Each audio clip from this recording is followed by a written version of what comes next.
It's midnight. You're scrolling on social media. You've decided tomorrow is the day. You're going to wake up at 5 a.m., go on a run, journal, delete social media, start a new book, and essentially become a completely different person. The next day arrives, you snooze the alarm, you re-download social media, and you're not running. And so you just give up. 2 weeks later, it's midnight, you're back to scrolling on social media, and you repeat the whole process again and again and again and again. Which really makes me wonder, why does starting over feel so much better than just continuing? You know how New Year's resolutions have been a very big thing? Are they still a big thing? I don't know. No one was in the gym this year. But anyways, you get it. The whole idea of we're gonna reinvent ourselves and do something new and go to the gym and whatnot. That's an example of the fresh start effect. Researchers found that the fresh start effect isn't limited to just New Year's resolutions.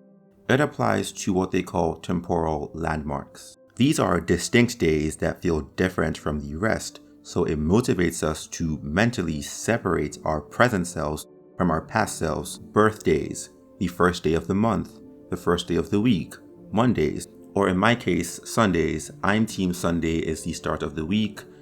Nothing can change my mind. Think back to school marketing, Q1 in corporate, fresh start or new era social media content. We are in many ways primed to make bold changes quickly.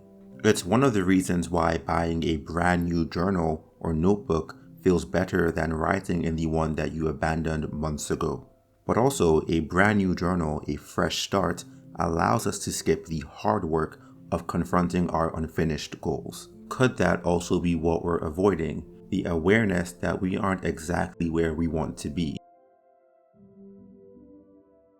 We tend to want to see ourselves as who we are when we're at our best, when we stick to our goals and when we are disciplined. And we tend to not like things or places or people that remind us of our past mistakes. For example, all my pictures from 2018 have been deleted. I'm going to assume that you've also done something similar for my own peace of mind.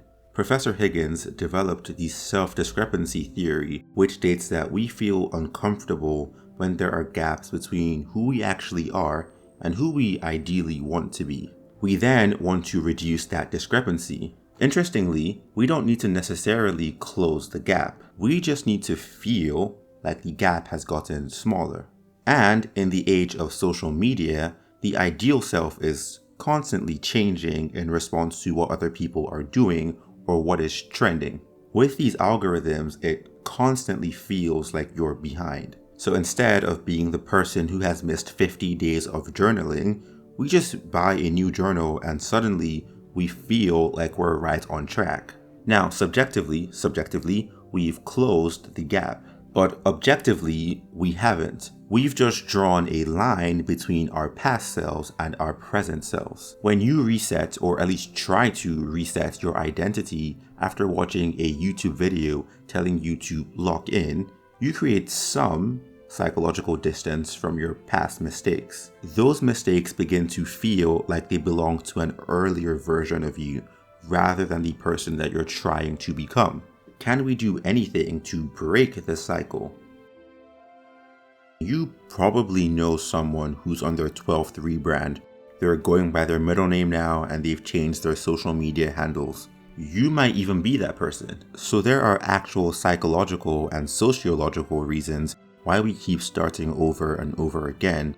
But for the vast majority of us, especially if you're watching this video, it's not working. So what are we supposed to do?